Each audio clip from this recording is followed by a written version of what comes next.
Good morning, Dr. Levy. Um, Dr. Saw, thanks for joining us. Of course. Let's see. We do have to end by 7:50 this morning for our medical student talk. Sure. So we'll try and keep things moving as best we can. Yeah, why don't you go ahead and start then? All right. So here we go. Welcome to Neuropathology Conference this morning. There we go. So first case, let's see who's on. Seth, are you on? I thought I saw your name. Hey, yeah, I'm here.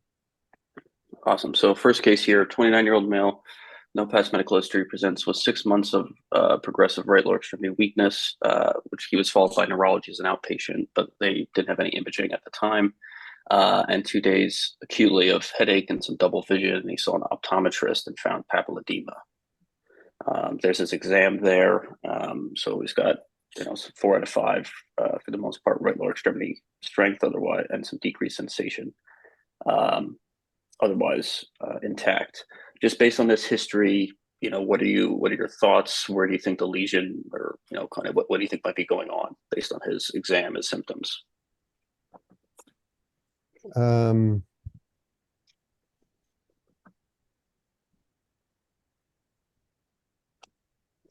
Given the papilledema, I think it's something intracranially with his headache and double vision. Um,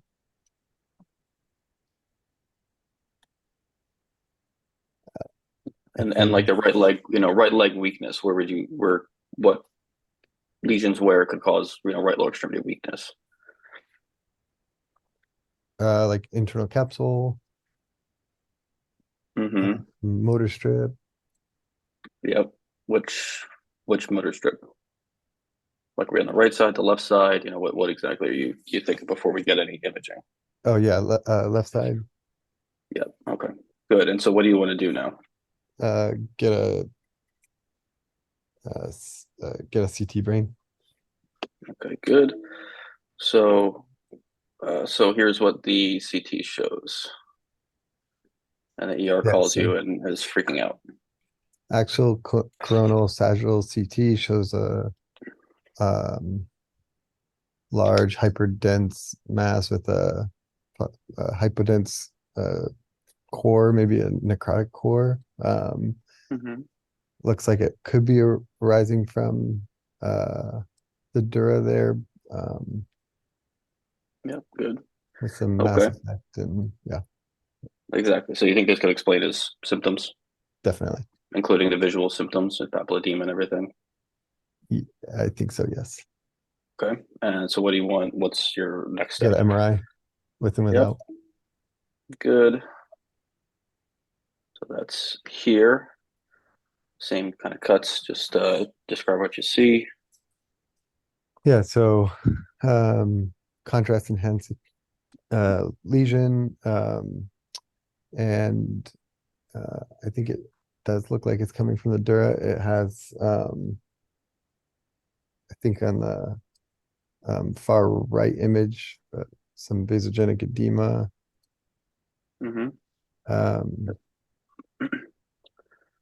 Good. And what is this sort of area here, structure that this looks like might be involved on the Sinus. coronal cut? Yeah, exactly. Good. And then these little black dots here are, flow voids on Yeah. T2 vessels. So it looks like it could be, pretty vascular lesion as well. So based on all this, what's on your differential? Um, for contrast enhancing lesion, Mm-hmm. Dural based as well, you yeah, said so before. meningioma. Mm-hmm. Um, I don't I think less likely a Met, but some kind of high Mm-hmm. grade glioma maybe. True, probably a little less likely. A dural based met is Right. always a possibility. It does look a little atypical for a classic meningioma. So, one other important one that we don't often see, because they're relatively rare, is solitary fibrous tumor and Right. or formerly known as hemangiopericytoma. So that's another one to consider as well. So what do you want to do for this patient?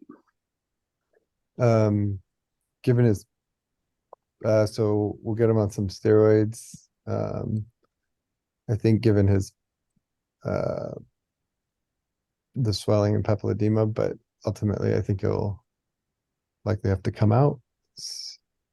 Mhm. It's close enough to the surface that if we wanted to do a biopsy, I think that wouldn't be hard. But probably best to do a resection. Yep, agreed. So, resection will not only treat his symptoms, treat the mass effect, but also get a diagnosis so we can figure out what this is and if he needs any, adjuvant treatments. So that's what was done. Did a, left frontotemporal cranie, large tumor.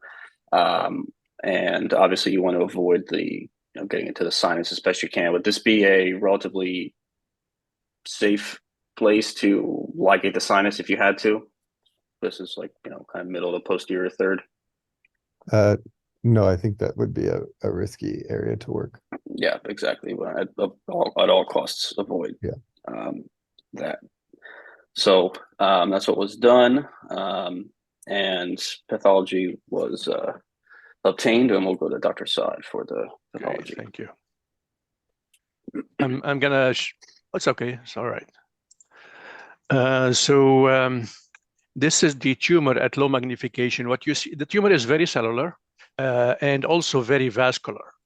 And what you see here in the center of the field are two vessels. We call them staghorn vessels, or in some other literature, hemangiopericytoma-like vessels, which is a buzzword for a handful of entities, including solitary fibrous tumor.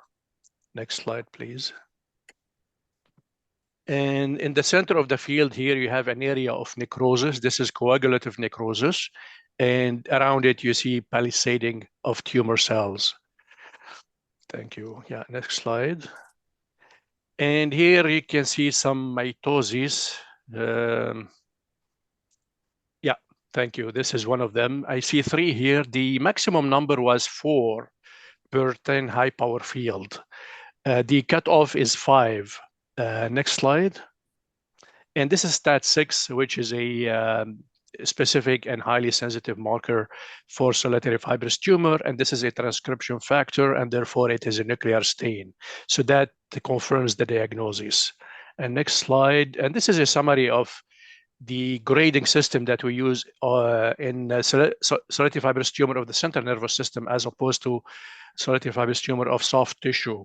So the WHO recognizes 3 grades. Grade 1 is based on the number of mitoses. We have to have less than 5, which is this patient. Grade 2 is 5 or more with no necrosis. And grade 3, which is the malignant counterpart, is 5 or more, but with necrosis. So this one is, I called it the grade 1 if you want to apply, the strict WHO criteria, but it is, as you guys notice, it is at the borderline between 1 and 2. 1 more mitosis, it would have been grade 2. So we'll leave it up to you guys at the neuro-oncologist to decide what to do. But from a pathology point of view, this is a grade 1 solitary fibrous tumor. All right. Thank you, Dr. Saad. So as you mentioned, solitary fibrous tumor, formerly known as hemangiopericytoma, is, incidence is very low, approximately 1 in a million patients per year, no significant age predilection. And it's a fibroblastic dural-based tumor characterized by recurrent invasion of the long arm of chromosome 12, and it fuses 2 genes together, NGFIA binding protein 2, and a single transducer and activator of transcription 6, as STAT6, as Dr. Saad just mentioned, is one of the hallmarks that we can stain for. Has a highly vascular appearance on imaging, tends to be hyperdense on CT, as Seth mentioned, and it's due to the rich collagen fibers and capillary networks.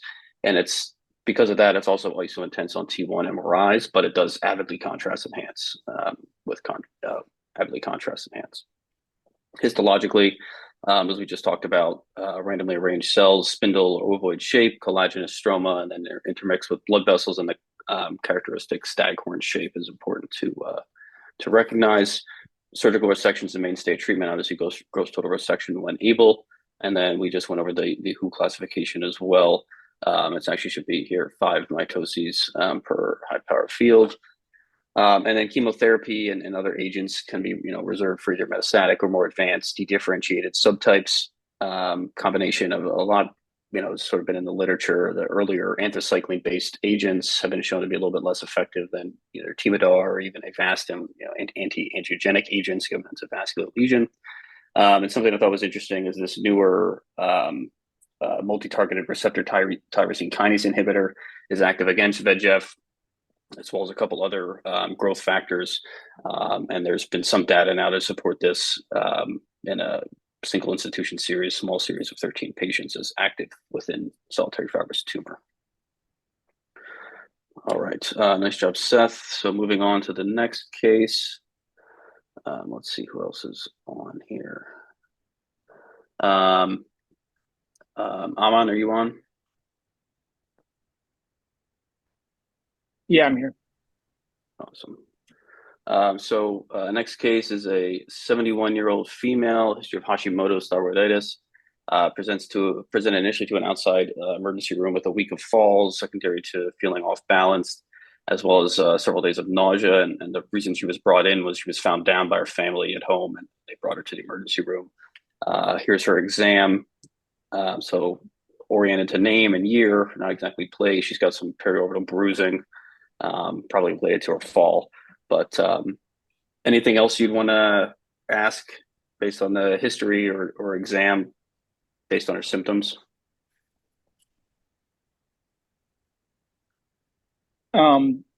Yeah, with gait imbalance, I'd want to get a full sort of motor sensory exam as well, isolate, I guess, central versus, peripheral. 3 days of nausea. I mean, was there any other symptoms involved with that? If there's any an eye exam, I'd also want to see with falls if that's secondary to another issue. Mm-hmm. Good. And then even like cerebellar signs too, like dysmetria, if they might be ataxic, and that's why they're falling with the gait imbalance.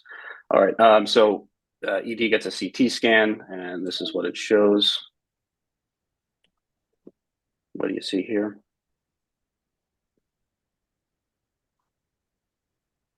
It's on the axial CTs. The CT on the left, I see a hypodense lesion in the left cerebellar hemisphere. It looks sort of very intraparenchymal. It doesn't look like it's arising from any of the bones or any of the meninges. And then on the right, I see pretty significant hydrocephalus, which correlates to some of the symptomatology she's also having. I mean, either one could, as we discussed, sort of cerebellar signs as well as some, the hydrocephalus that's going on. Mm-hmm. Okay, good. Yep. So given hydrocephalus, transmental flow, and then you've got this newly diagnosed cerebellar lesion in an elderly patient. Anything else now you want to order other than an MRI, which we'll obviously get to, but based on like what you think might be going on with this cerebellar lesion. Yeah, and I guess you kind of hinted at it with the age. Posterior fossa, I'd want to get a MET workup as well. That'd be probably at the top of my differential. Mm-hmm. Okay, good. And say there's now shows some pancreatic lesions and also like a lesion in the liver. Not quite sure if it's actually cancer, but there's sort of some abnormal lesions there as well. So we'll kind of shelf that and go to the MRI. What do you see on the MRI?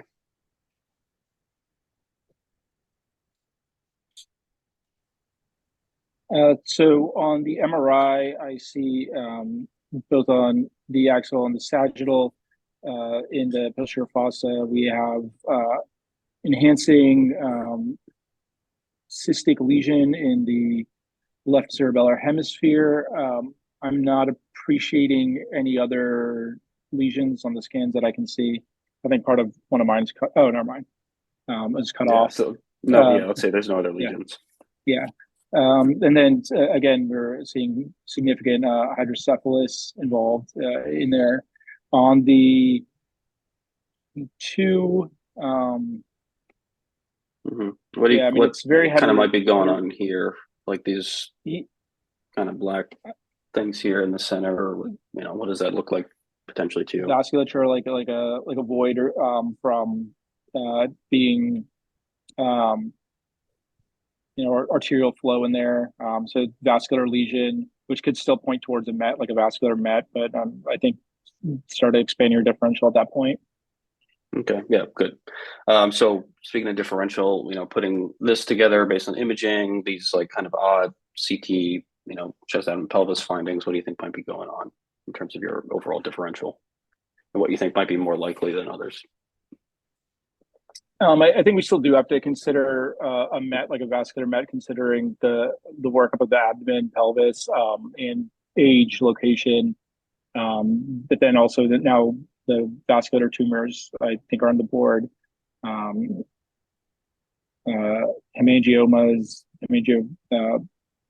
blastomas, I think are all now fair game. Any other cerebellar lesions that are pretty classically cystic?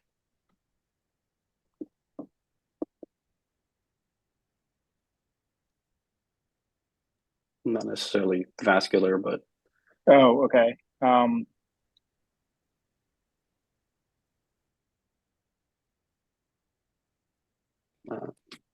right. So JPA is what I was getting at as well. So it's pretty another common cerebellar lesion. Doesn't necessarily quite look like a JPA, but it can be a cystic lesion with a mural nodule similar to a hemangioblastoma in the cerebellum. We kind of think of that as well as METs when we think about cerebellar lesions, especially in the older patients. But as you mentioned, good, it does look pretty vascular. So hemangioblastoma would likely be higher up on your differential.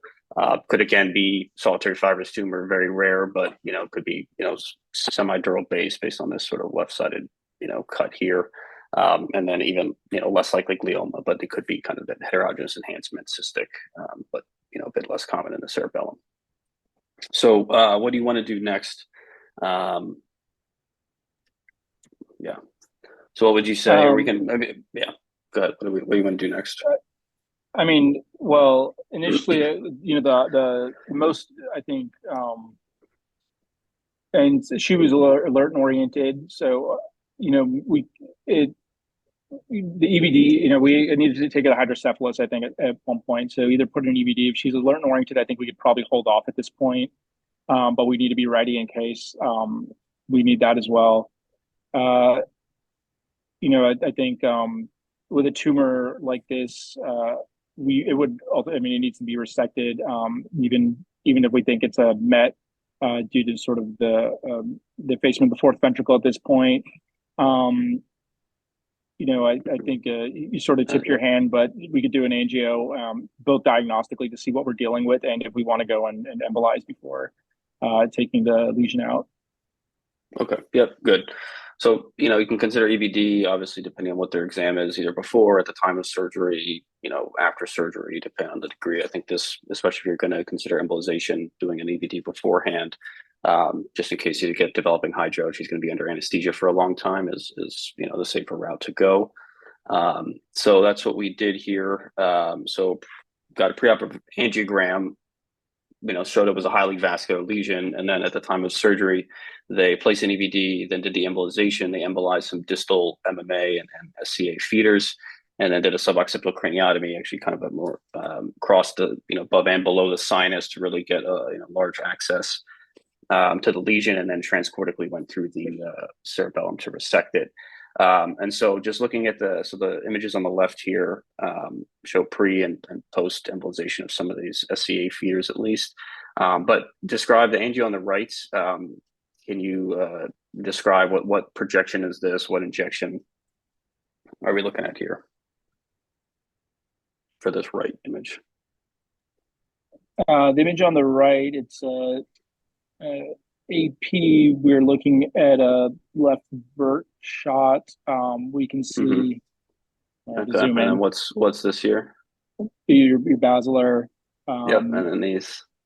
Your PCA left and right. Okay. And then what might this be? Superior cerebellar and a lot of different feeders, as you said. Yeah. Good. Okay. So now we'll go on to the pathology. Dr. Saad. Okay, thank you very much. So this is the tumor, as you guys mentioned. This is a very vascularized tumor. And next slide. Here we see the characteristic cells of hemangioblastoma. So in the center of the field, actually everywhere, you have these large cells with even larger cytoplasm, and the cytoplasm contains a lot of fat globules. So these are the foam cells that have been described in hemangioblastoma. Of course, in this patient with renal tumor, it could be metastatic renal cell carcinoma or hemangioblastoma. Histologically, they both look the same. And for that, next slide, there is a stain that we call inhibin, which is positive in hemangioblastoma and negative in renal cell carcinoma. So this is a hemangioblastoma WHO grade 1. All right, great. Thank you, Dr. Saad. So as we just discussed, hemangioblastoma is the diagnosis here. Most commonly found in the cerebellum, can also be found in brainstem and spinal cord, although it's comprised of less than 2% of all CNS tumors. Associated with loss or deactivation of the VHL gene, which is on chromosome 3. It's an autosomal dominant inheritance pattern. However, in most cases, we typically think about it associated with von Hippel-Lindau. However, that's a kind of a subset of patients. The majority, 70% of cases we see are sporadic mutations and not associated with von Hippel-Lindau. But 60 to 80% of those patients with VHL will develop a CNS lesion, anywhere in the neuraxis, and so that's something to keep in mind when you do have patients with VHL. And then other common tumors that we see: clear cell renal cell carcinoma, as we just talked about, pheochromocytoma, endolymphatic sac tumors as well, and paragangliomas have all been associated with VHL. It's benign grade 1 lesion. And symptoms then tend to be related to either the location and or size of lesion, as in this patient. Large lesion can cause hydrocephalus and obstructs the fourth ventricle, or if it's in the spinal cord, can cause symptoms related to the level of the lesion. And interestingly, it can occasionally also cause secondary polycythemia due to ectopic or erythropoietin production as well. So typically, they're well demarcated enhancing masses, ranging from solid to cystic, frequently presenting as a cyst with an enhancing mural nodule. Is pretty classic appearance, and also often can be associated with a syrinx, fits within the spinal cord, and without calcifications, which can help differentiate it from a ependymoma. And then very, very important characteristic to know is the saltatory growth pattern, meaning that the lesions can often appear dormant with no growth, followed over many, many years, and they could be followed in clinic with serial imaging, and there's no growth. And then all of a sudden they can have an increase in growth, and then they can flatten out again. So the saltatory growth pattern, kind of jumping growth pattern, is characteristic of these compared to other lesions. And then there are two subtypes. More common is the reticular variant, predominantly capillary vessels and stromal cells, and then the converse is the cellular variant, which is less common, more stromal cells and less prominent vasculature. And of course, gross total resection of the mural nodule is curative. All right, so next case. Vaidya, are you on?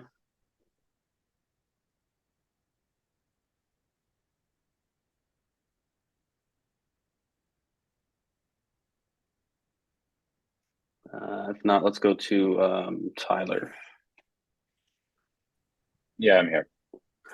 All right, so third case here, 36-year-old male, no past medical history, comes to the ER with 5 days of left-sided headache, and he's neurologically intact.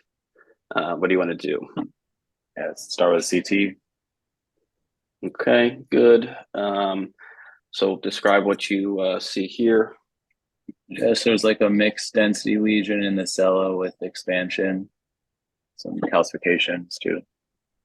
Mm-hmm. Yep, and it could be some kind of hyperdensity, like maybe some component of hemorrhage as well. Oh yeah, within there too. In addition to the calcifications which you mentioned, yeah, some of these look more like calcifications, much more hyperdense than the surrounding tissue.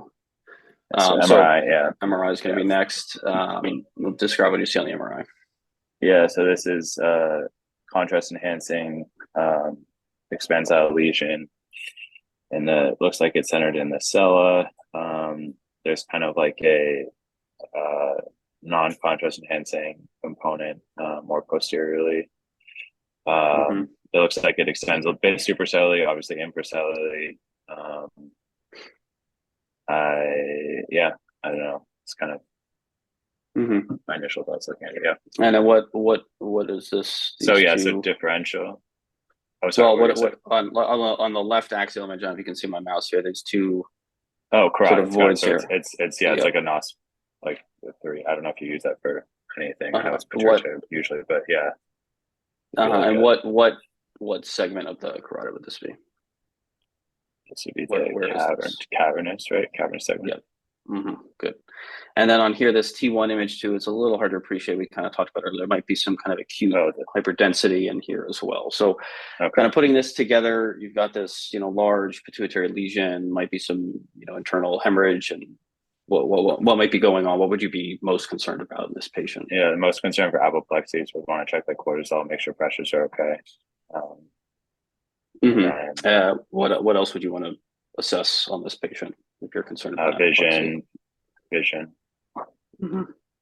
Anything else? Not necessarily neurologic, but they're overall like a more systemic. Like blood pressure? Yeah, they're vital signs. You want to make sure that they're hemodynamically Okay. stable. Yeah. So just this is actually the reason that the patient was transferred here. They were seen outside ER with this headache, and they saw these images and were concerned that there might be apoplexy going on, and so they transferred him here for evaluation. So just a quick side note on pituitary apoplexy, since it's not something that we see a lot of, but it's hemorrhage or infarction of the pituitary gland, typically due to presence of an already existing lesion. Sheehan syndrome is something that can be seen, not something I've seen, but it's something that definitely to be aware of, that it's in the absence of a lesion in postpartum women where there's necrosis of the pituitary gland, secondary to ischemia after significant bleeding during childbirth, and it presents with adrenal insufficiency, hypothyroidism, hyperpituitarism that you would expect, but it rarely causes visual changes. And so in patients with pituitary adenomas, often they can often present with visual changes, and that makes it much more urgent. And so the visual symptoms are caused by direct compression of the optic nerves and or the chiasm, and the hormonal dysfunction is obviously caused by the sudden interruption of the release of the hormones due to the hemorrhage or infarct of the gland. And the immediate management is to ensure hemodynamic stability, replace fluids as needed, and then also replace with corticosteroids, even if they do not present an adrenal crisis necessarily, because you don't want them to decompensate on you quickly. And then emergency surgery is typically reserved for patients with progressive deterioration of consciousness, hypothalamic involvement, and or worsening visual symptoms, in which case this patient did not have any of, fortunately. So what is on your differential based on lesions in this area, what you think might be going on? Sure, yeah. So obviously pituitary adenoma could be like a craniopharyngioma, although not necessarily. Looks like it's more originating from lower than would expect for that. Like obviously other cellular lesions, Rathke's cyst, could be a meningioma, but again, kind of doesn't really look like it's dural based. And then I guess you think rarer things after that. Metastasis, pituitary-cytoma, that type of stuff. Okay, yeah, good. So again, pretty broad differentials, could be a number of things, but I think you hit the high points. And then again, skull-based lesions, esthesioneuroblastoma. You can have some even more strange sinonasal lesions, squamous cell carcinoma, adenocarcinoma, SNOC, that could sort of be in this area, but would be a pretty atypical location for a lesion of this type.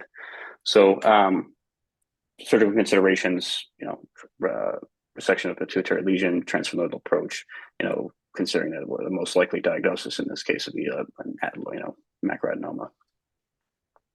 One more thing, actually, I forgot to mention. What else would you want to get if we're assuming this is a pituitary adenoma? What else on the workup would you want to get?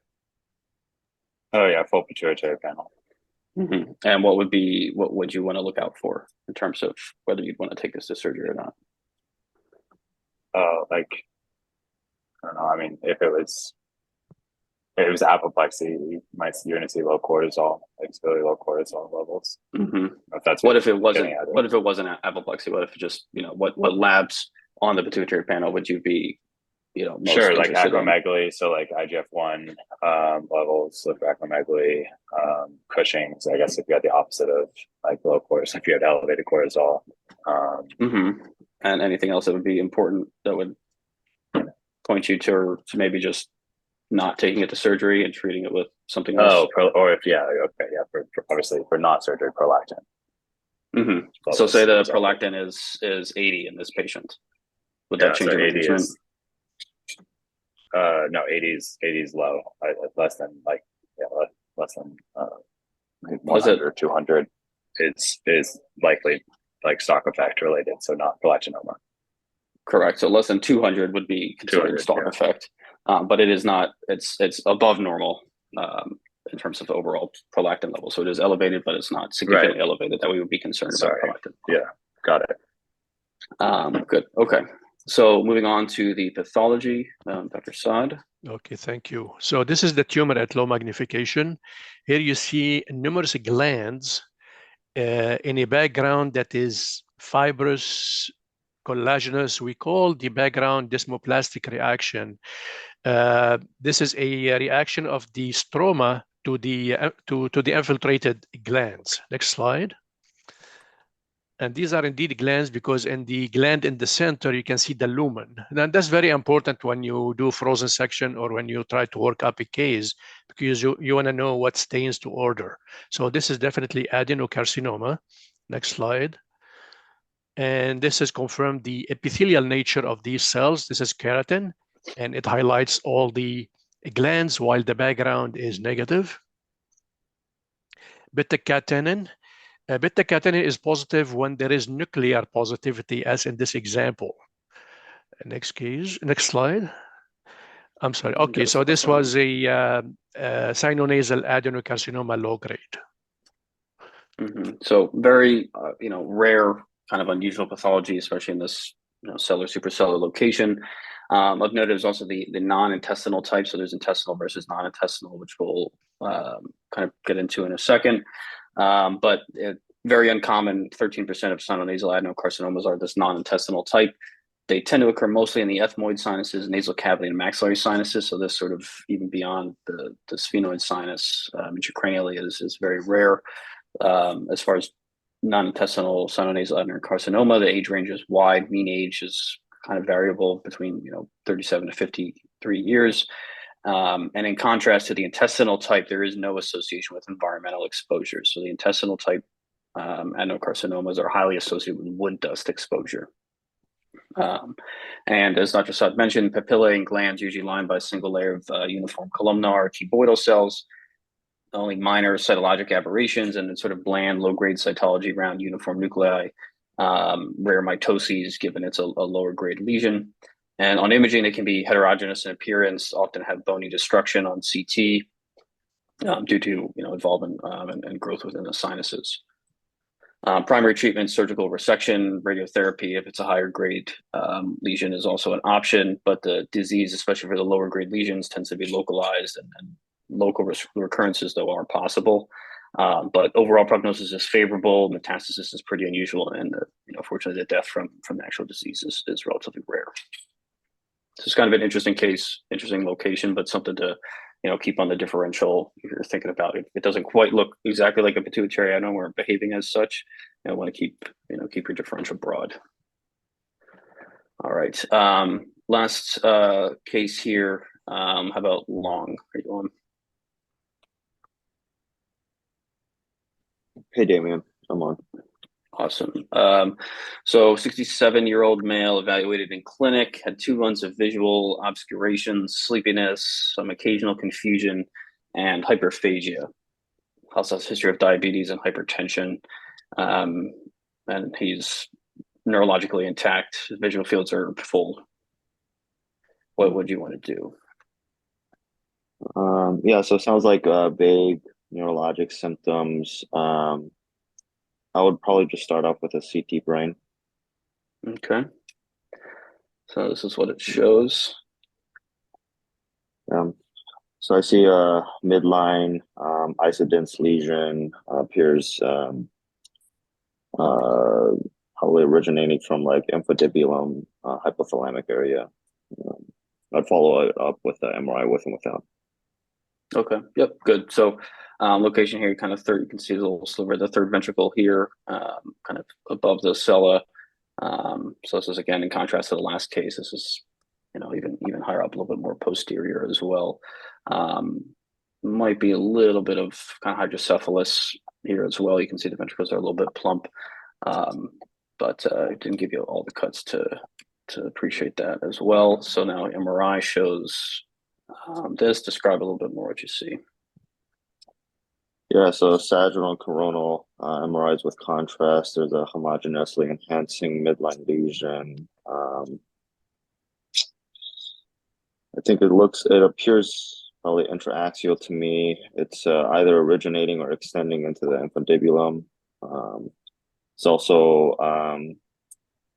extending as well into the third ventricle and encroaching on the foramen Monroe. Yeah, good. And what is this structure here? That's a pituitary stalk. Okay, good.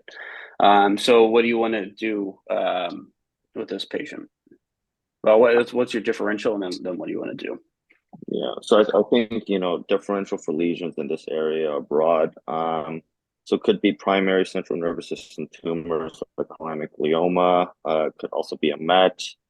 I think germ cell tumors are also under differential as well. So I'd get serum germ cell markers as well. I think that's primarily it. Also, like, I guess craniopharyngioma in this area as well. Good. Yep. All right. Anything else too that's kind of more broad? Kind of lesions can be kind of found anywhere. So the great mimicker. Oh, like lymphoma. Yeah. So that's always especially anytime you're considering this sort of unusual lesion, unusual location, you want to include that on the differential as well. So what do you want to do next? How do you want to treat this patient? So like I said, I'd get germ cell markers. So like AFP, LDH, HCG, just to rule that out. Because if those are positive, I think generally you can treat with like chemoradiation.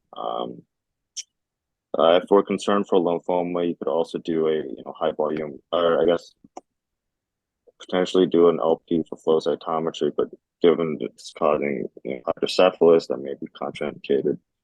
At the very least, if all of that is negative, you could probably do a biopsy just for tissue for pathology. And how would you?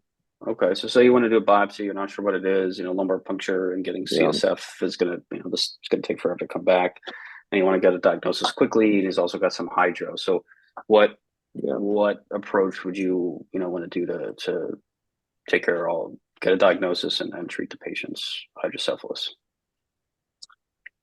Yeah, so I think there's two ways you could do this. You could do it either endoscopically. You could do an endoscopic biopsy, or you could potentially go from below, although the risk for CSF leak I think is probably pretty high. So I would probably do an endoscopic biopsy of this, and then to treat the hydrocephalus, you could do probably a shunt as well.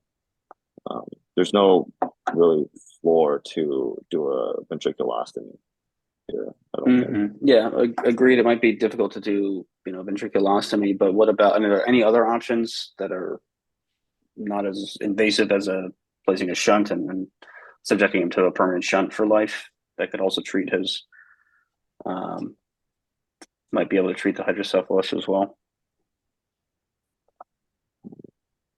What's this structure here? Yeah, I mean, I guess you could do a septostomy. So you're like that. That's a septum. That's a septum pellucidum. Yep. Good.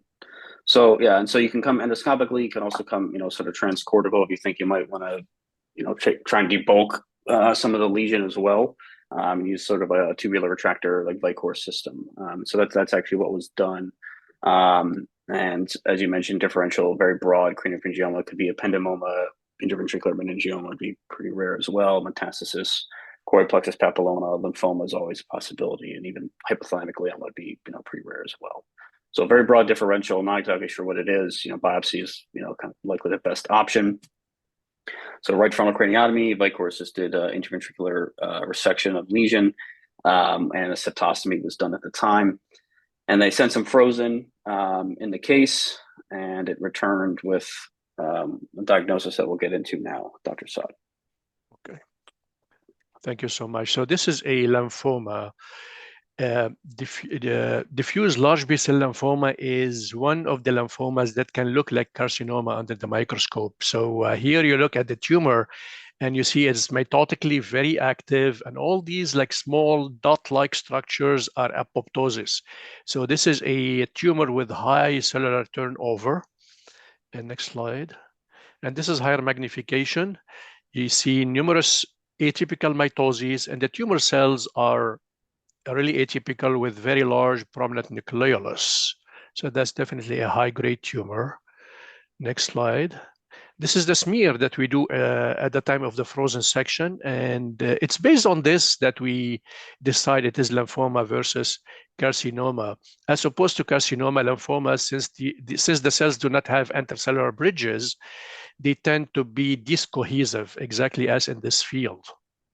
Now we did some immunostains. This is CD20. Of course, we did a lot of immunostains. I'm just showing you the ones that are positive. CD20, which is a pan-B lymphocyte marker, is diffusely positive. And next slide. Ki-67 is about 80%. So this is consistent with the light microscopy idea that this is a high-grade tumor. So this is a diffuse large B-cell lymphoma. All right, great. Thank you, Dr. Saad. So again, sort of relatively unusual diagnosis for this location here, but we have diffuse large B-cell lymphoma. It's the most common non-Hodgkin lymphoma, incidence of 7 to 8 per 100,000 cases. That's not just in the CNS. We'll get to that in a second. Typically diagnosed in the elderly, about 70 years old, and typically present with systemic B-cell signs, including fever, weight loss, and light sweats, kind of classically learned about in medical school, associated with a number of different viral infections. And there's, however, many different subtypes of diffuse large B-cell lymphoma. But the treatment typically consists of steroids and or chemotherapy or targeted monoclonal antibodies like rituximab, which is a CD20 treatment. So just to focus now on primary CNS, large B-cell lymphoma typically presents as a single lesion, most commonly supratentorial, but can involve the eye, CSF spaces, and the spinal cord even more rarely. Often associated with AIDS or patients with severe immunodeficiency, but the incidence has been rising in elderly immunocompetent patients as well over the years. And it tends to be one of the more aggressive lymphoma subtypes with a 5-year overall survival rate of just about 30%. And of course, the prognosis is worse for those that are immunocompromised already. Pathophysiology is not well understood, given that there's no obvious lymph nodes within the CNS, but some of the thoughts are that B cells acquire new surface antigens once they arrive in the CNS, and or they transform intravascularly as they're transiting into the CNS. And as Dr. Saad mentioned, they usually express pan B cell markers, CD19, CD20, 22, 79A, and there are certain plasma cell markers, CD38 and 138, that are often absent. Only 10% of cases are CD10 positive. However, 80 to 90% of these primary CNS tumors are MUM1 positive, and 60 to 80% are BCL6 positive, which portends a poor prognosis. They're often highly cellular and infiltrative and display perivascular growth pattern called angiotropism, which is an angiocentric pattern of lymphoid clustering. And this is associated with reactive perivascular T cell infiltrates that are seen less in primary CNS lymphomas when compared to systemic lymphomas. However, that can account for sort of its poor prognosis. And an MRI just included some additional slices from our patient here. You can see there's sort of some subtle diffusion restriction between the DWI and ADC sequences. And typically they homogeneously contrast enhance, but these age-related immunocompromised lesions tend to be the more ring enhancing classic appearance that we think about. And so they're additionally often highly cellular, and therefore they diffusion restrict. And so additional workup includes complete neuraxis imaging. We're going to image the spine as well, get a CT chest out and pelvis, look for additional metastatic lesions, testicular lymph node exam as well, to rule out other sites of possible lymphoma. And then CSF sampling, as Long you mentioned earlier, as well as an ophthalmologic exam. And then again, treatment gold standards, corticosteroids, high dose, either methotrexate, leucovorin, and or immunotherapy like rituximab for induction therapy. And then if the becomes refractory to treatment and you get leptomeningeal disease, you can give intrathecal agents, Maya, which we do sometimes as well. All right, that's it, everybody. Thank you for tuning into neuropathology. Nice job to the juniors today with the cases. And I think we are on time now for the next presentations. Great, thank you very much. Addison, you're up next. All right, I'm assuming everybody can see my screen now. So hello, everybody. For those of you I haven't met yet, my name is Addison Quinones. I am one of the current sub-Is visiting from Mount Sinai. So today I'm going to be presenting a study I worked on while I was a summer research fellow at MSK. And this topic is regarding the use of longitudinal functional MRI to demonstrate translocation of language function in patients with brain tumors. All right. So first, just to provide a little overview of functional MRI, we know it measures the changes in blood flow due to brain activity using what's known as the Bold signal.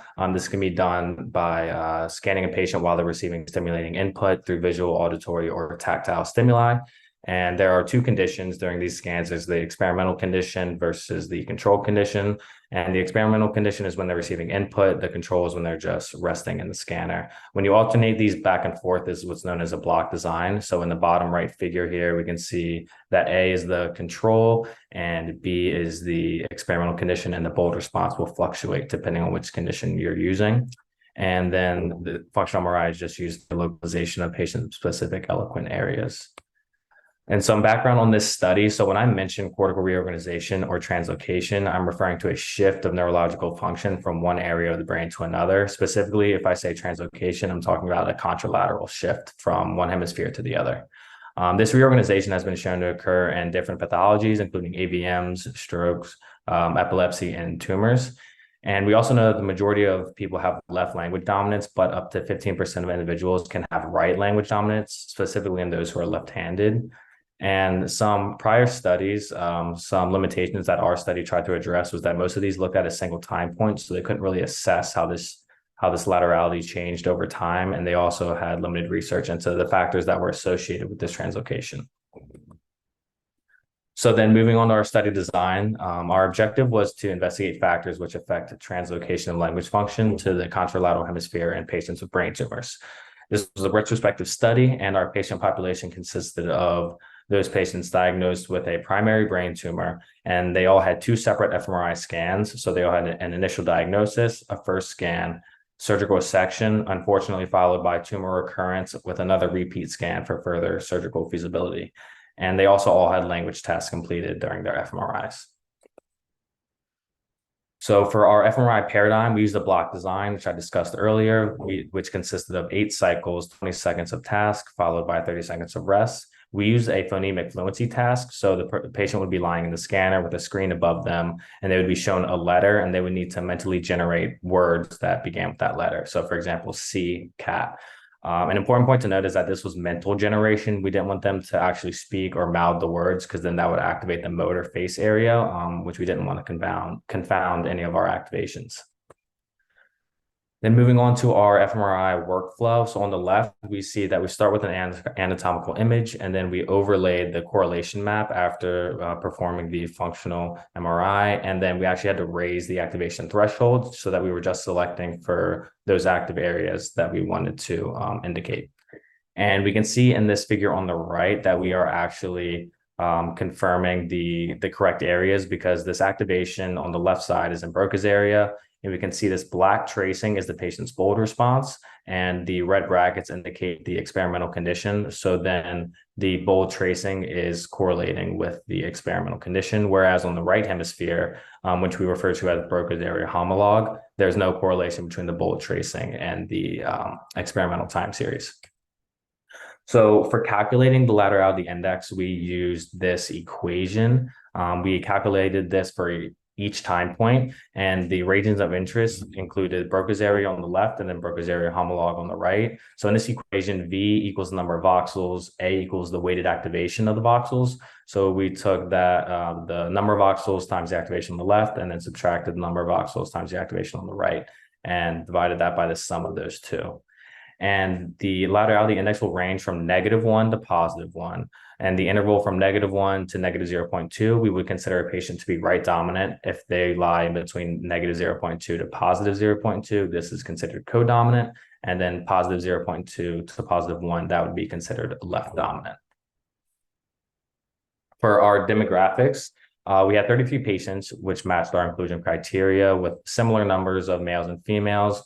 We also had a heavily right-handed population, which is similar to the general population. The mean age during the scans are 47 and 50 years old, respectively, for the first and second scans. The majority of the tumors involved the frontal lobe, and our tumor pathologies consist of low-grade gliomas, anaplastic gliomas, and glioblastomas. So now moving on to some more of our results, we stratified these patients into 2 groups based on their changes of their laterality index calculated from the first scan to the second scan. So the constant group consisted of patients whose LI laterality index did not change dominance at all. So they were left dominant, codominant, or right dominant between the first and second scan. The reorganized group consisted of patients who began as either left dominant or right dominant at fMRI 1. And then they shifted dominance at fMRI 2. So they were left to codominant or right, or they were right to codominant or left. And we actually found that 9 of the 33 patients in our cohort, so 27%, underwent contralateral reorganization of language function, while the remaining 24 patients displayed constant laterality. 8 of those patients exhibited a shift from left dominant to right, while 1 patient actually displayed a shift from native right dominance to left. And again, the percentages of male to female handedness and age were similar between these 2 groups, and both groups also included low-grade gliomas, anaplastic gliomas, and GBMs. So now moving on to this figure on the right, focusing on the changes in laterality, we see the laterality index results for both groups at both time points. So looking at the within group comparisons first, that this is the constant cohort and this is the reorganized cohort. The constant cohort had no change in laterality index between the time points, whereas the reorganized cohort did have a significant difference in the laterality index. And then if we look at the between group comparisons, there was no difference between the constant group at time point 1 and the reorganized group at time point 1, but there was a difference between the constant group at time point 2 and the reorganized group at time point 2. So this is just showing that there truly was some sort of shift in language function for these 9 patients over the time period. So now moving on to some clinical characteristics of these patients. So when reviewing their clinical data, we showed that initially 50% of the constant group had aphasia prior to the first scan, which increased to 54% after the second scan, whereas the reorganized group started at a similar rate of 56% aphasic, but this actually decreased to 22% after the second scan. I mean, when you look at the number of patients, it's too small to generate any meaningful stats, but it seems like there may be some association between conservation of language function and patients with translocation. Also, for the tumor pathology, the reorganized group had a longer time interval between scans with low-grade gliomas. So it was 105 months average for the reorganized cohort versus 35 months for the constant cohort. So there may be some element of a time effect that can lead to this phenomena. And lastly, the reorganized cohort had a greater proportion of tumor invasion into eloquent areas, specifically Broca's area, with all 8 patients which exhibited a shift from left dominant to either codominant or right dominant, having tumors in Broca's area. In this figure on the right, I also included 2 illustrative cases from our cohort. So this top row represents a patient in the reorganized cohort. We can see Broca's area activation here in the first fMRI, and then in the second fMRI, we see that there's no activation in Broca's area, but it's actually shifted to Broca's homolog in the right hemisphere. Whereas in the bottom row, this is a patient from the constant cohort. We see Broca's area activation through both time points. So this study provides some further evidence that language translocation occurs in patients with brain tumors, and also that tumor involvement in Broca's area is associated with this translocation. Also, that translocation in low-grade gliomas is associated with a longer time interval, and that there may be some associated decreased aphasia with this phenomena. So as for the significance of this study, it shows that functional imaging may be able to assist with localization of eloquent areas, specifically in those patients that might not be amenable to awake mapping during resection, or patients with prior surgery that have distorted brain architecture. And lastly, if a patient has undergone true translocation, awake mapping may be performed in the wrong area. So this can help to anticipate and mitigate those problems if they were to arise. And this all comes in to influence the extent of resection, which we know can affect the overall survival in these patients. So, yeah. And for the acknowledgements, I just want to thank everybody here at Miami for allowing me to present my work and work with everybody over the past 3 weeks. It's been a great experience, and thank you to my mentors at Mount Sinai and Dr. Haladny. Thank you. Well, what was the great talk, by the way, Addison? This is Ashish. I was just curious, what was the age difference, patients that had translocation and non? There's like this kind of dogma in the pediatric literature saying that, beyond a certain time, the reorganization tends not to happen. So I'm kind of curious if it's, age dependent, and, obviously a low-grade tumors makes a difference in the longer time interval, but is the age of presentation important? At presentation of their initial tumor, at least where they had their first scan, there was no difference between the two groups. So looking at the data, the constant group presented at a mean age of 47 years old, and the reorganized group was 48 years old. So there was really no difference in terms of age. Great. And so do you think the same kind of principle will kind of, will also play into factor with motor lesions, or just kind of language, you think? Yeah, so we do think the same thing can apply to motor lesions. We're actually working on that right now. So hopefully that will be coming out soon. But yeah, we do think it'll be the same process. Great. Congratulations. Great work. Thank you. Hey, Dr. Ivan here. Great job. Just a quick question. I want to know if in the reorganized, did you see, I guess in this, we're looking at the serum types in the reorganized group, do you see any like preservation of quality of life or prolonged survival in the patients that could reorganize versus the ones that not, when you correlate to the same tumor type? Yeah, so in terms of the reorganized group, we didn't necessarily look at the overall survival or quality of life. We haven't followed these patients like till the end right now. So we're still collecting that data. But then once we get all that, we hopefully can generate some more findings from that. But as of right now, we're not sure.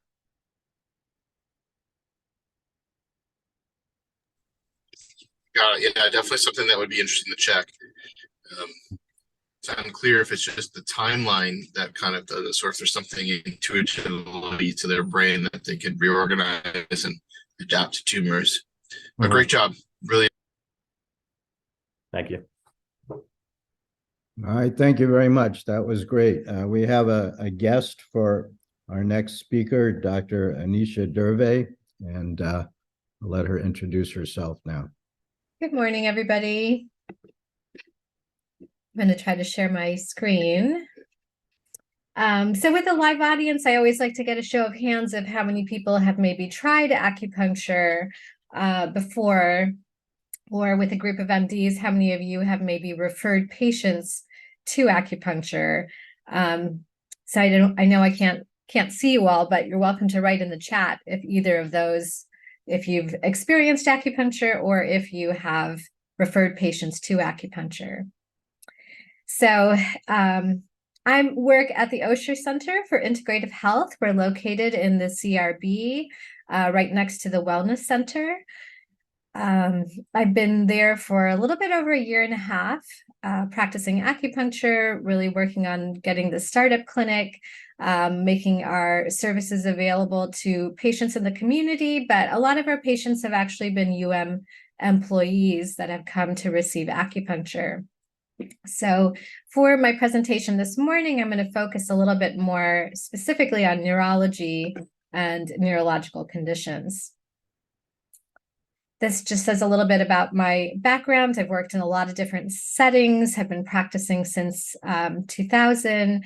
I've worked in trauma clinics, addiction clinics, fertility clinics, wellness centers, spas, another integrative health department prior to this as well. So this morning, I'm going to cover a little intro to acupuncture for anyone who might be new to this and doesn't know a lot about its background, talk about the mechanism of acupuncture and research, some of the conditions that can be treated with a focus on neurology, and then looking at some research and case studies as well.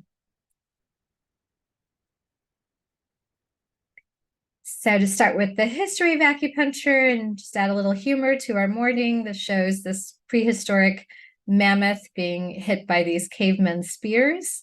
But in all seriousness, acupuncture is a 3,000-year-old science originating in ancient China and being preserved to this day. Many people are not aware of acupuncture is a subset of traditional Chinese medicine known as TCM for short. So acupuncture is the most popular out of these 8 branches, but we also include acupressure. Moxibustion is a form of heat therapy. You can see that in the picture at the very bottom left. It's a kind of like a cigar-like stick that is an herb called Artemisia vulgaris that's rolled up into that cigar. It's heated and it's applied directly over painful areas, specific acupuncture points, and that heat can penetrate very deeply to help release pain and tension. Chinese herbal medicine is another big branch. There are people who just specialize as herbalists and don't practice acupuncture, or people who do a combination. Tui Na is our branch of therapeutic massage. I'm sure many of you have heard of Tai Chi, therapeutic exercise. There's a lot of wonderful research being done in the world of Tai Chi as a form of just moving meditation and all of the benefits from that. Qigong is our Chinese name for energy work. The more popular term you guys have probably heard of is Reiki, which is the Japanese term for energy work. And then pranic healing is the Indian term for energy work. So all of those 3 systems are very similar. They just have some different forms and styles. And then last but not least, diet and lifestyle is our 8th branch of traditional Chinese medicine. And so doing some type of diet and lifestyle counseling is also important for us to get good results. So a little bit about the popularity of acupuncture. Some statistics dating back to 2006 by the American Hospital Association was that about a quarter of hospitals back then were offering some type of integrative modality, and about 39% of those hospitals were offering acupuncture. In 2007, a national survey showed that about 14 million Americans were using acupuncture, and this had gone up from 8 million Americans back in 2002. In 2013, we're seeing acupuncture continuing to grow in popularity, and that about a little over 40 million patients were using acupuncture annually. So we know that 50% or more of physicians are referring to acupuncturists more than any other integrative medicine provider. What's interesting about this, though, is that patients who are doing acupuncture or other integrative modalities statistically are not sharing that with their MDs. And so I do encourage all of my patients to let their physicians know that they're under my care and doing acupuncture. In our system, I do reach out to physicians, even if they haven't referred that patient directly. I want every MD to know that their patient is doing acupuncture with me and what the results are that we are getting. In the beginning, when I graduated back in 2000, we were not really in any hospitals in the country. And it's amazing to see how quickly that has grown. Pain management was really the first department that started hiring acupuncturists before integrative medicine departments started to be created. Now, statistically, cancer institutes and cancer departments are really the biggest departments that are hiring acupuncturists in their centers. And this is because there is so much data now about acupuncture helping to reduce the side effects of chemotherapy. So I really believe no one should be getting chemotherapy without doing acupuncture simultaneously, because it can help manage and reduce those symptoms so effectively. So this last statistic was that more than 60% of national cancer institutes are including acupuncture therapy in their centers. So a little bit about just kind of the philosophy of acupuncture. You may have heard this term qi. Qi is basically translated as energy, as vitality. And so we do look at acupuncture as an energetic form of medicine. So it is influencing the body, it is influencing the mind, and we say it's also influencing the energetic body. And I'll explain more about that soon. So we say that energy flows along 14 main meridians. And so here's a picture of just some of the meridians on the back of the body. Most of these are running bilaterally. And most of the acupuncture points, we have about 365 main acupuncture points, are located on these main meridians. We also have extra points, which are not on those main meridian pathways that we study as well. And so we define an acupuncture point as an area where qi or energy is the most concentrated and abundant, but we do have Western studies that show that these areas are also low in skin resistance and rich in blood and nerve supply. So just to give you a little perspective about acupuncture needles, you can see here at the very bottom how thin and fine an acupuncture needle is compared to a medical syringe or even a sewing needle. These needles don't go in very deep. And we do have different size gauge needles we're using depending on different areas of the body. For example, cosmetic acupuncture, where we're just working on the face, uses a thinner gauge needle. But this is, in terms of public perception, a lot of people are afraid of acupuncture because they're afraid of needles. But usually when I show them how thin and small a needle is or do a demonstration, it helps overcome that initial fear of needles. So the type of adverse events we can have, there could be minor bruising at the site of an acupuncture needle, usually with the elderly, anyone who has very frail, thin, delicate skin, that could happen. There could be some bleeding. Really, when we remove the needle, there's certain points that might have a drop of blood that come out. There could be pain or soreness in that treatment area. A broken needle, I've never seen this happen in my career, but that could potentially happen. There might be some local inflammation. A patient experiencing lightheadedness or fainting can be avoided if they are educated to know to eat before they come to an acupuncture treatment. Someone who has very low blood pressure, I always take that precaution and make sure I tell them to eat before they come. A pneumothorax is really our most significant adverse event that can happen, and I'll show you statistically in the next slide that that doesn't occur very often. Infection can be avoided because in this country we only use sterile disposable needles. That was not the case in ancient China, and they used to repeat use of needles and sterilize them.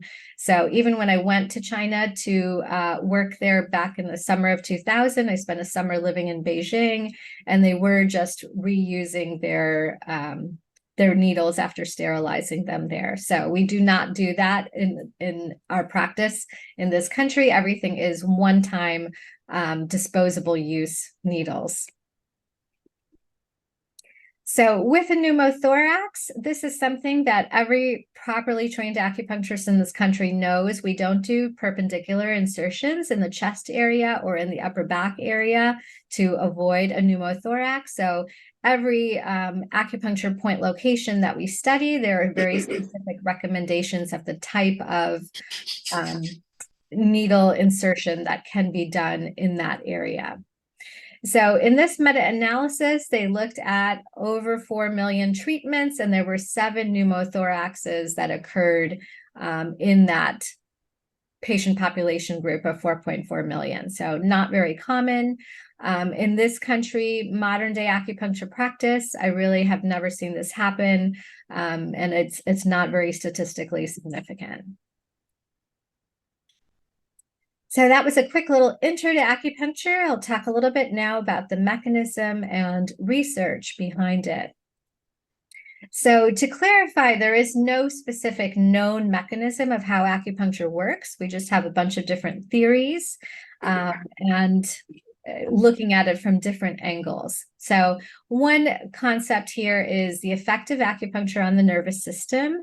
We know that it can really modulate parasympathetic activity, that there can be an instant relaxation response, even if it's not instant, within a couple minutes. Usually for new patients, I explain in about 5 minutes or so, that relaxation response should kick in after needle insertion. It has a very calming effect. It can lower the heart rate. It can lower blood pressure. It can relax the muscles. But most patients will articulate that they feel extremely relaxed within that first acupuncture treatment. Some people who maybe are a little bit more resistant might experience that relaxation response by treatment 2 or treatment 3, but that is something that we're looking for to get a sense of how well they're responding. We also know acupuncture can really significantly affect our brain chemistry with the release of neurotransmitters, neurohormones, endorphins, opioids, serotonin, dopamine. The way I explain this to new patients is I say that acupuncture essentially is going to help release all of those feel-good chemicals, and that's what helps to trigger that relaxation response.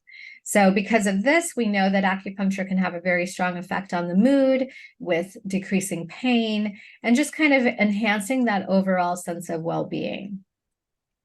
With our central nervous system, acupuncture can definitely help with sensation, involuntary body functions, immune reactions, regulating blood pressure, blood flow, body temperature. So all of this has been documented in the research in the past 20, 30 years, I would say, in the West.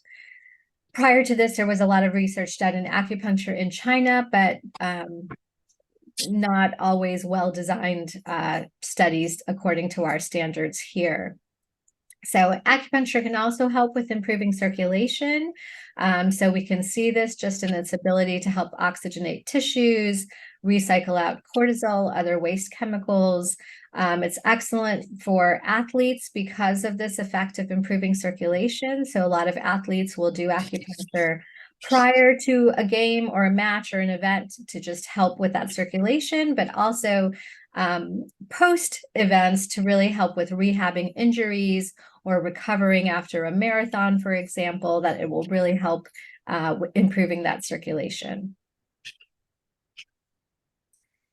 So this is a slide from one of my acupuncture teachers who talks about the local effects from needling. So there's a little picture here of a nickel that really, if you look at the size of a nickel around an acupuncture point, that's where we can kind of show all of the local effects that are happening. So we see that there is a vasodilator response, nerve growth factor, we're increasing white blood cell count, helping with local infections, helping with red blood cell count to oxygenate that local area, flood in local nutrients. There's a histamine vasodilator response. We're helping with cellular damage. Serotonin, we're helping to decrease pain, increasing prostaglandins for that anti-inflammatory effect, helping with tissue damage. So these are all the things that are happening locally at that site of insertion. And so we can see why, if there's a local injury, that having acupuncture point specifically in that affected area can have a very strong local influence. There's also research to show the effect of acupuncture on brain waves. So we have seen that beta brainwave state that we are in most of the time during the day, that we can help reduce that effect and help move people more into an alpha or theta brainwave state.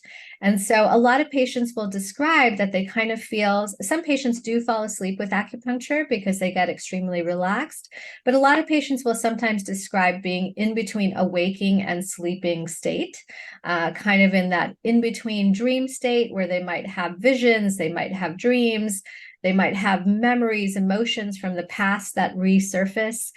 This is something with a lot of trauma victims. I do let them know this beforehand, is that they might have certain memories associated with their trauma that kind of come to the surface in this in-between alpha theta state.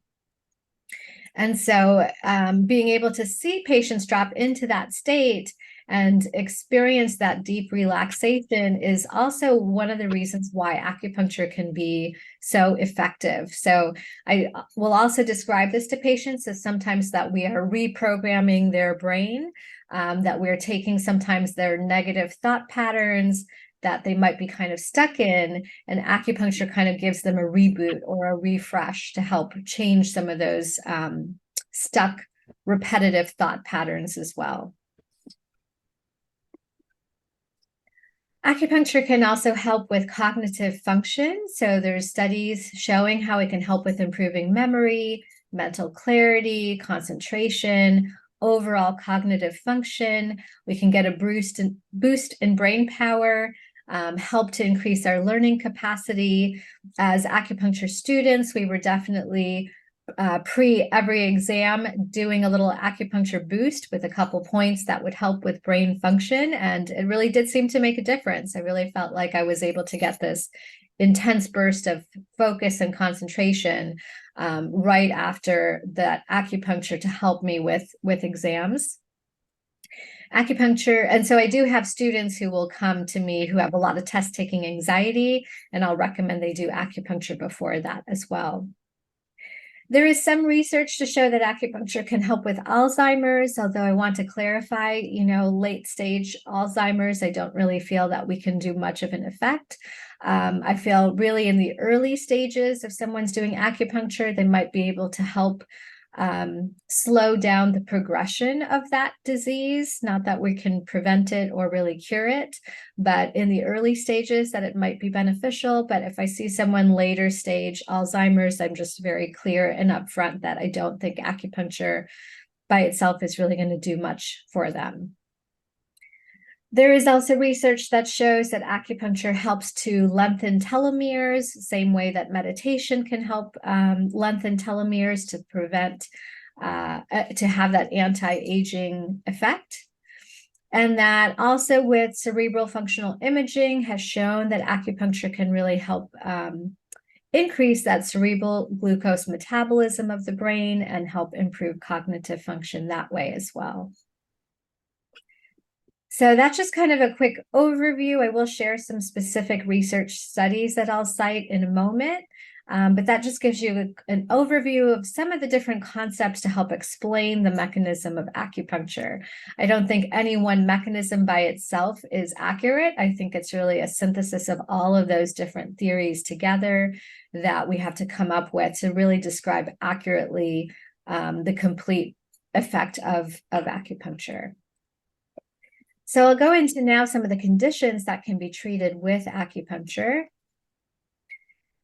The WHO endorsed acupuncture and the condition of 104 treatments, or I'm sorry, 104 conditions. This just summarizes some of the different categories here, from pain management, respiratory conditions, digestive disorders, gynecological issues, musculoskeletal, helping with the immune system, conditions that we can use with pediatrics, cancer care, really to help manage side effects of chemotherapy, but also help to boost the immune system. We can help with the endocrine system, a lot of environmental illnesses, emotional health, and then also preventive care. So those are some of the main categories that we can see acupuncture does have an influence. In general, regardless of what someone's specific diagnosis might be or the reason that they're coming to see me, in general, acupuncture has a lot of side benefits. And so it will help with improving someone's energy, deepening their sleep, decreasing pain, boosting their immune system, improving their digestion, enhancing that overall sense of well-being, reducing stress, balancing emotions. And so these are all wonderful side effects to experience, regardless of what your main diagnosis might be. And so I do kind of educate new patients in that first visit to look out for all of these things. All of these things become an indicator for me to see how well they are responding to acupuncture, even if their main complaint might be a little resistant. Maybe we don't get some relief with that main complaint on the first 1 or 2 treatments. But if they're noticing all these other things are improving, then that's a sign to me that their body is responding, and we just need more treatments to get the desired effect for their main complaint. So to summarize some of just the benefits of acupuncture with the physical body, one of the things acupuncture does best is it helps to improve the body's ability to heal itself. And this is one reason that it's wonderful for prevention.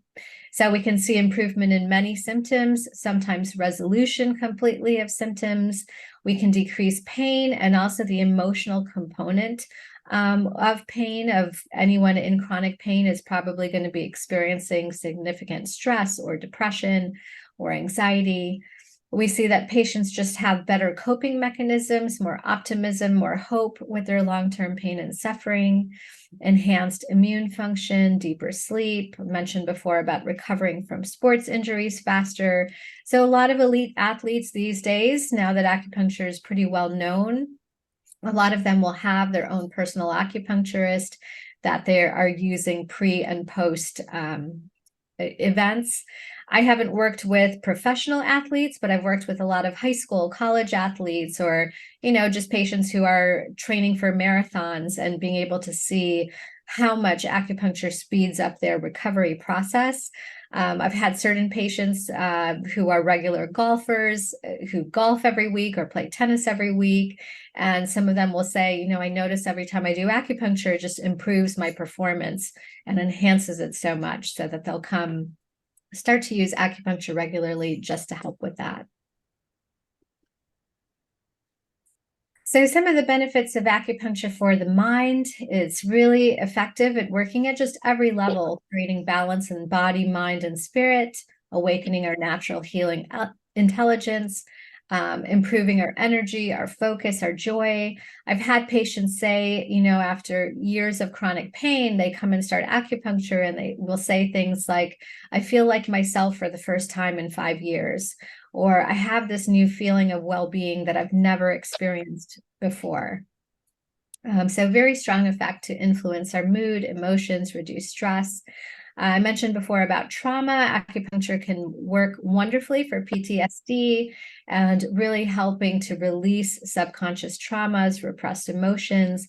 I'm never recommending patients just do acupuncture by itself in these situations. I always want to make sure they are working with a therapist simultaneously for any of those more severe psychological issues. So now as we come to look at acupuncture specifically for pain, this is the condition that is still the #1 reason most people are seeking out an acupuncturist, is still for pain diagnoses.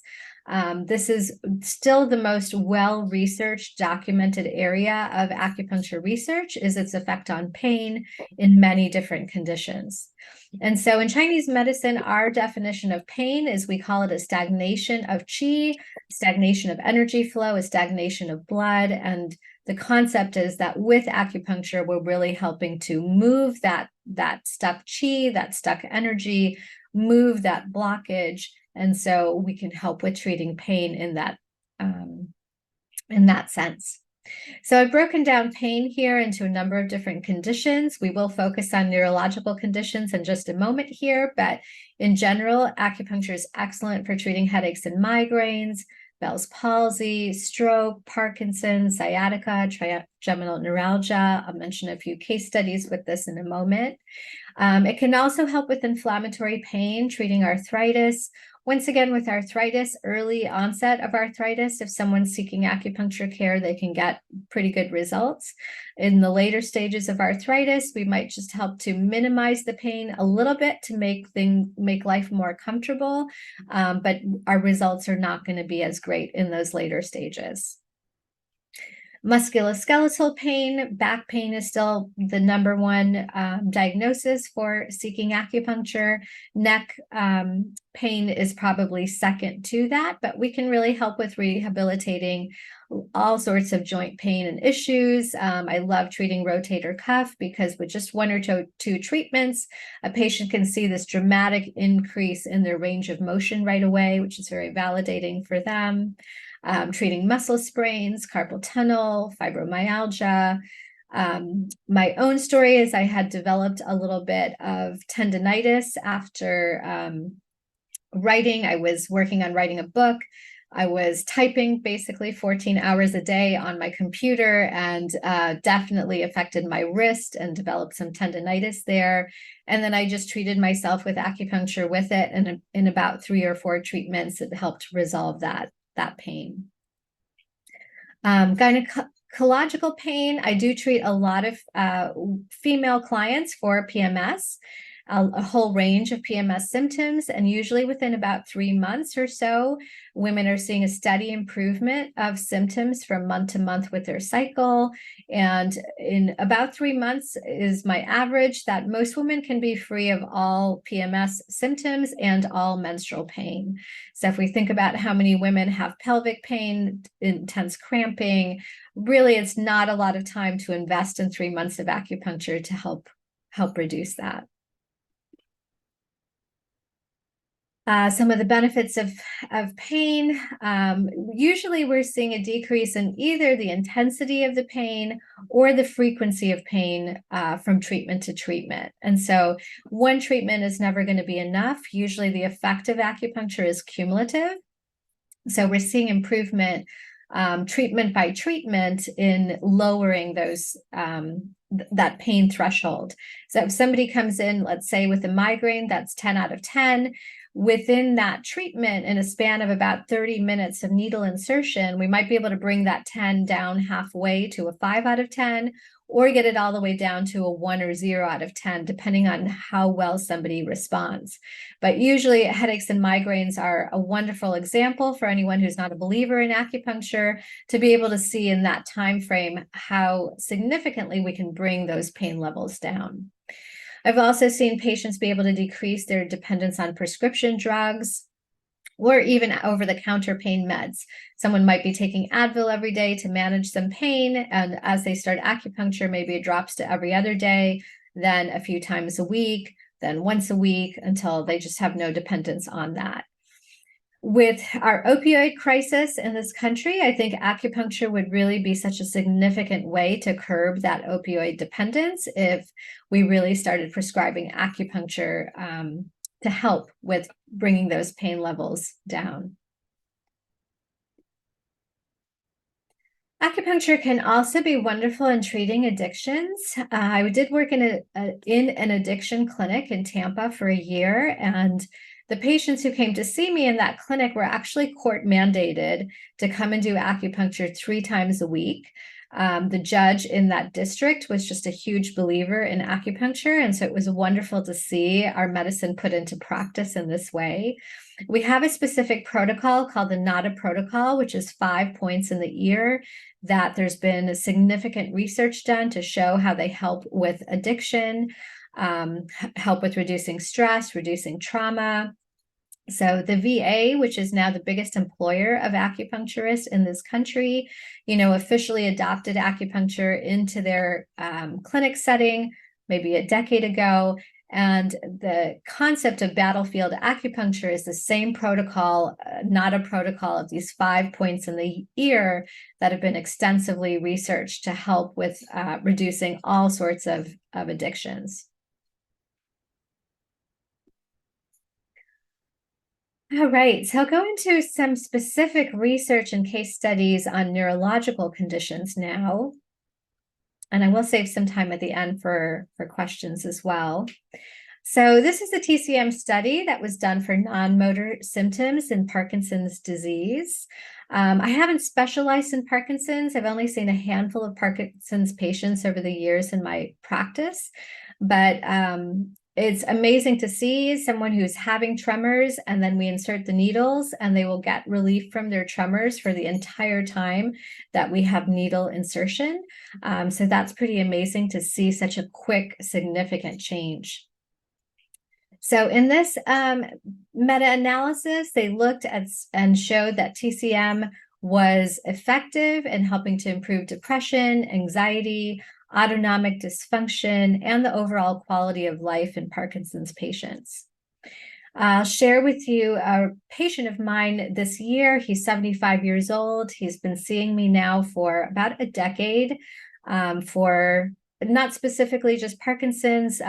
He also has REM sleep disorder, chronic fatigue, anxiety. So I've kind of watched him over this past decade managing a number of symptoms along with his Parkinson's, and his medications did a pretty good job at decreasing his dyskinesia, reducing his symptoms, but he just found that acupuncture really helped enhance even the effect of his medications to keep his tremors at bay. So this patient of mine, just earlier this year, back in January, he had a DBS surgery, went through a series of 3 surgeries at the Cleveland Clinic in Cleveland. And it's pretty amazing to see, you know, him now more than 8 months kind of post-surgery going through that procedure and how well managed it is. He's really having very minor dyskinesia, but they can monitor and tweak his regimen that he's on to really minimize that even more. So he's, I would say, one of my most successful Parkinson's clients post this surgery at just really managing it so well and feeling like the acupuncture has really improved his overall quality of life, really also helped him recover post-surgery, help with balance issues, motor coordination as well. Another study here about can acupuncture help with language function post-stroke. And so I will say in my time that I interned in a hospital in Beijing, the top conditions we saw were actually post-stroke patients for aphasia, trigeminal neuralgia, and pain. And so that was kind of our biggest volume of diagnoses that we were seeing in that clinic in the time span I was there for about 3 months. So in this country, patients are really not educated to know that post-stroke, they should go and find an acupuncturist.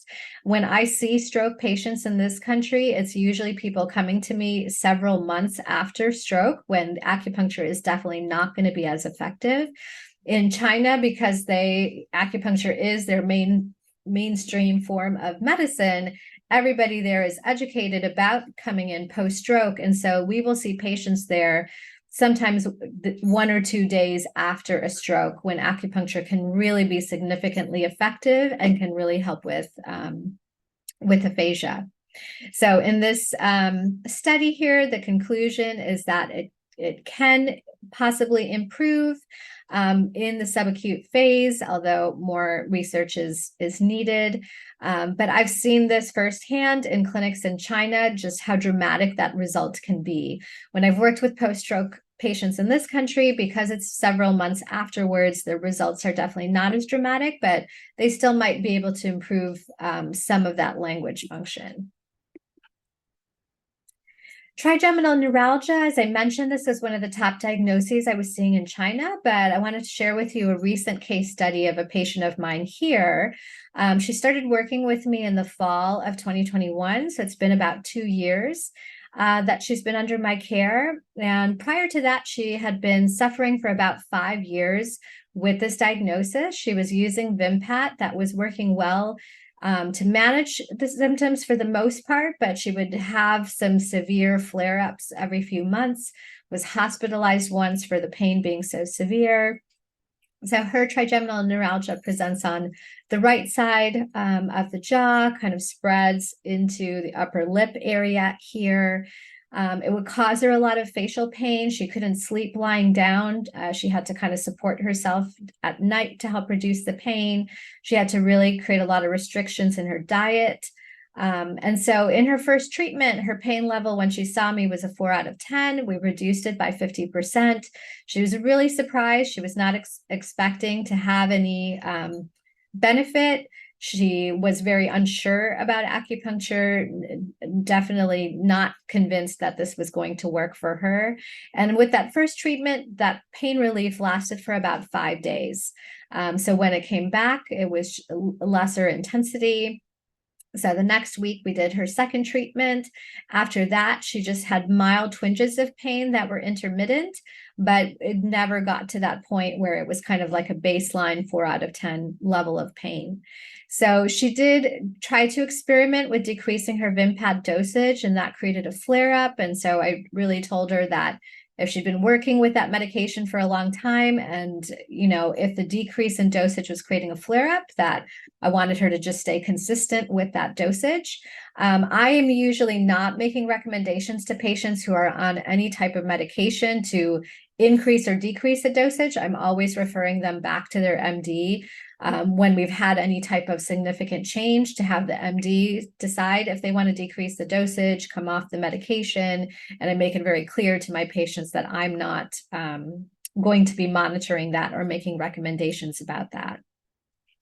And so about after 3 months of acupuncture care, we got to a point where things were pretty baseline. She would occasionally have some flare-ups that were due to increased stress in her life, but now she just comes to see me for monthly maintenance treatments. She's maintained her Vimpat dosage. She's really happy with the results. Her husband is a physician as well, and he was pretty shocked by the results that she got, but now seeing the dramatic change in lifestyle for her, quality of life, he's also become a big believer in acupuncture and asked her to maintain her monthly maintenance treatments with me. So low back pain, we know, is something that affects our global population quite significantly. It's the #1 diagnosis that people are still coming to acupuncturists for. In this research study, they show that acupuncture provided relief for low back patients, similar to the other group that was using pharmaceutical drugs and exercise, so that it can definitely be offering pain relief in the short term, but I've seen it also offer pain relief for chronic long-term patients as well. So I want to show you guys a system of acupuncture points that we have here along the spine that are called the Huatou Jiaji points. These are named after a famous Chinese doctor named Dr. Huatou Jiaji. I know it's a mouthful to try to pronounce that, but these points basically exist parallel to the spine at each vertebral level. And so they run all the way down the entire back. Wherever area of the back is affected, we can go to that vertebral level and treat these Huatou Jiaji points at that level. And then we know the spinal innervation off of each of these vertebral levels. These points are amazing at not just treating the local spine area here, but also all of the areas that these spinal nerves innervate to. So we can have effects with distal pain just by working on treating the spine here. So one other case study I want to share here is of a patient of mine, Diana, with chronic low back pain for 10 years. She was referred by a family medicine doctor in our system. And she also, in addition to her chronic low back pain, had a lot of psycho-emotional issues. She was just recently widowed, having some depression, having some grief, but she came to me just to have some relief from the pain. And so when we started, her pain levels were consistently about an 8 out of 10. She had a very sedentary job sitting at a desk and just experienced a lot of stiffness and discomfort throughout the day. And so we saw treatment by treatment that her pain levels were decreasing steadily. And we got to a place where she was at a 0 to a 1 out of 10 in a 2-month time period. So she was coming weekly. So in about 8 treatments, that was the result that we got. And now she's on a monthly maintenance protocol where she doesn't experience the same levels of pain, but she will have some stiffness that develops. So I've also recommended regular massage for her. She's become more active going to the gym and stretching more. She's also using the sauna and having some heat therapy to help with managing that stiffness. And so continuing with those monthly maintenance treatments has been really effective for her so that those pain symptoms don't return. But I also feel like she just had a dramatic 180 transformation with her personality. She became more confident, reduced her stress and anxiety, helped to get through her grieving period as a widow. She was someone who just felt a lot of guilt about taking vacation days, and she started to kind of reclaim her life, take vacation days, have boundaries at work, became better performing at work. So she's been a great testament to how dramatic someone's experience can be with not just their main complaint, but overall in all areas of life after starting acupuncture. So I'm going to play a little video testimonial, if I can get the video. I am Diana. I am receiving acupuncture treatment from Dr. Anisha Durve here at the Osher Center. It's a beautiful place. And Dr. Anisha, she is a miracle worker, an absolute miracle worker. I've been receiving treatment for, I hope maybe I think it's a year, but I was having severe back pain from scoliosis. I have a curved back and it curves back and sideways. And I had a lot of pain. I was in pain constantly. I couldn't sleep and it was very severe. If you look at the x-rays, you can't believe how curved it is. But Dr. Anisha was able to take my pain away. I couldn't believe it. From the very first treatment, I received substantial pain reduction, and I keep coming religiously every week. And now I am receiving maintenance acupuncture, and I highly recommend it to everybody. It not only helps you with the pain, but with sleep, with any other kind of conditions that you might have. Okay, so you got to hear from Diana directly. I do want to just clarify with, she mentioned the scoliosis. Anytime there's any sort of structural change, I'm very clear with patients that acupuncture is not going to reverse that structural change, whether it's scoliosis, whether it's arthritis, but we can help with just reducing the pain, improving the joint mobility, etc., but not with creating structural change. So another study I want to share here on episodic migraines.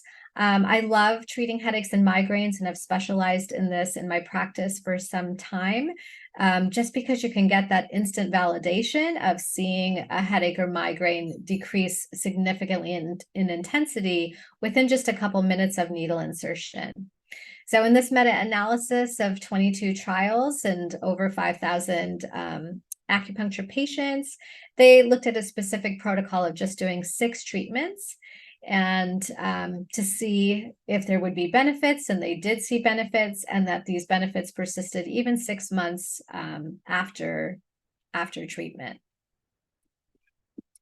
I want to share with you a pretty popular acupuncture point, which is called large intestine 4. The Chinese name is Heigu. I'm going to have you guys locate this point on yourself. So if you look at your hand coming between the first and second metacarpal bones here, if you bring the fingers together, there's a bulge right here, and this point is right at the very top of the bulge. If you separate the fingers, there's a nice little depression here. So this is why it's called Heigu, is that this point is kind of similar to a valley geographically on the body. So see if you can locate that point on yourself. And then just with your thumb, giving a little bit of pressure here at this large intestine 4 point. You can do steady pressure. You can also do a little circular rotation here. So as you stimulate this point, this is one of the major points that helps with headaches and migraines. It also can treat pain anywhere in the body. I'll oftentimes teach my patients acupressure that they can do on themselves, and I'll teach this point to help if they're feeling kind of that early onset of a migraine, to just kind of do a little rub at this point, and they might feel that it kind of prolongs that onset of the headache or maybe decreases the intensity of it. It's also a point that is great for sinus issues. It's good for dental pain. Also good for abdominal pain and constipation. So even my patients who have constipation, I'll have them stimulate this point before having a bowel movement to try to stimulate some movement there.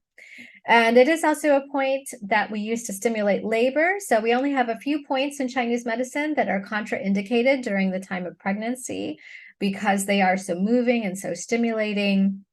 So I do have my pregnant clients just 2 or 3 days before their due date come and see me for acupuncture specifically to stimulate labor. And this will be one of the main points that we are doing to help with that.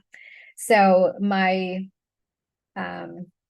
one short story that I'll quickly share about this is usually I always make sure my pregnant clients are coming with their spouse. They're not driving to come see me on their own when we're going to induce labor. And kind of my best success story with this is I had a patient who had her first contraction on the table, and then within like 20 minutes of needle insertion, I took out all the needles really quickly. I got her husband from the waiting room, and I let her know that is not my specialty, that we were not going to be delivering a baby on my acupuncture table that day. But it was amazing to just see how quickly this point worked. There were other points as well, in addition to this one, that I used to help stimulate labor, but it can just very quickly get things moving. All right, so hopefully you had a little self-acupressure treatment stimulating that point on yourself. Anxiety, stress, the whole emotional component of pain, acupuncture can work wonderfully for this. This is also something I've specialized in over the years, is treating psycho-emotional issues. And in this meta-analysis of over 500 clinical trials, they showed that acupuncture could improve the quality of life, and that there was a significant reduction in anxiety compared to just conventional pharmaceutical treatment.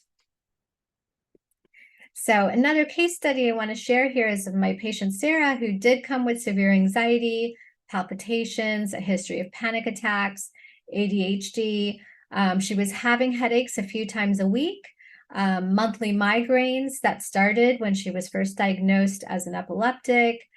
She had just recently had a concussion, also had PCOS, fatigue, low appetite. And this is kind of my standard patient. They are never coming in with one diagnosis. They're always coming in with multiple issues, although one of these might be their primary issue that they're trying to get some relief for.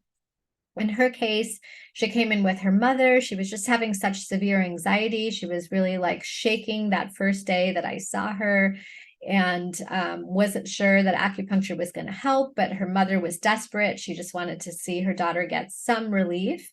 And so she was really pleased that with that first treatment, she just experienced a very strong relaxation response. She left feeling totally free of anxiety. Of course, that didn't last long. She needed to do cumulative treatments for us to get that to become a long-term effect. But within just 2 or 3 treatments, it was amazing to see that she just became more relaxed. She became more confident. She was sleeping better. She had more energy. We started to decrease that frequency of headaches to just one mild headache. By the 2nd or 3rd month, she didn't have that menstrual migraine at her onset. She was seeing her PMS symptoms decrease. And so now Sarah's just continuing with monthly maintenance treatments with me as well. And you'll get to hear a little testimonial. Hi, my name is Sarah Pacheco. I'm doing acupuncture here at UM with Dr. Anisha.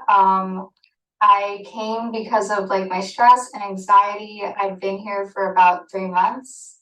I've noticed a lot of positive changes, especially my sleep, and it's really helped me a lot. I definitely recommend it. for men and women, especially if you're a woman. But yeah, it's helped me a lot and I really recommend it.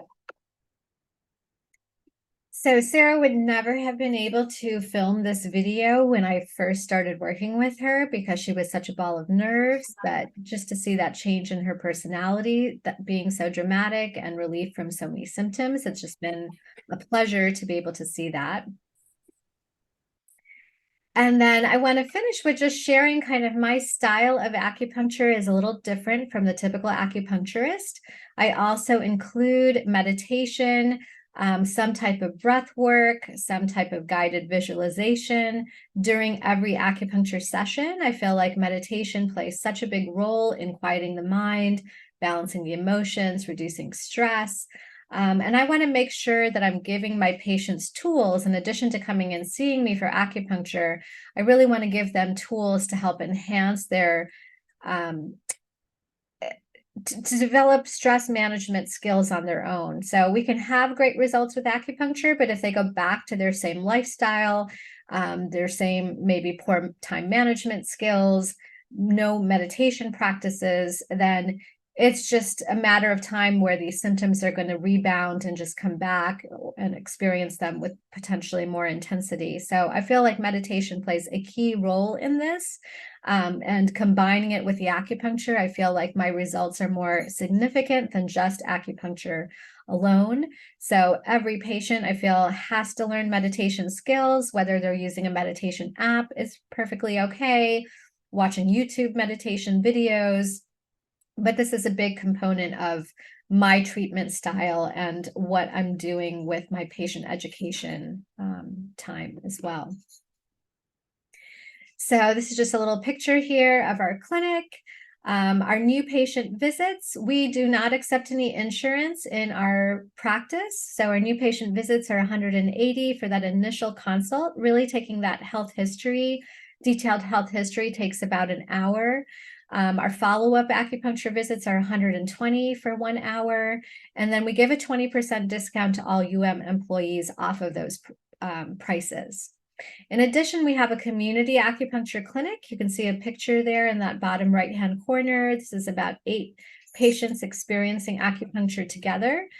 These are actually all 4th-year medical students that we just had last month. We have a 4-week integrative health elective to kind of expose our med students to a lot of concepts in integrative medicine, a lot of different modalities, getting them to become more savvy about what's out there and how to prescribe their patients and refer them to some of these different modalities. And so the community acupuncture clinic helps significantly reduce the cost of treatment, and these are $50 a session. We also have a package of 8 visits, and you get a discount off of that package that brings down the cost from that $50 mark. And then I also want to share that next week, we're having a big event that will be in the atrium of the Wellness Center in the CRB. October 24th is National Acupuncture and Herbal Medicine Day. We'll be offering free acupuncture treatments, mini treatments, ear seeds, where they can get a little sticker in the ear for ear acupressure. We'll have an intro to acupuncture talk. Anyone who attends that can get a discount on our treatments. This event is specifically just for employees. And the Wellness Center is also partnering with us, so they'll be having some different tests and stations as well. We're offering 100 Well Canes points for this event. And we have 100 slots for 100 people to receive acupuncture, and I think that is almost sold out. So if you wanted to sign up for this, I would recommend doing it as soon as possible or letting your department or your staff or your team know about that. Okay, I'm going to stop my share here.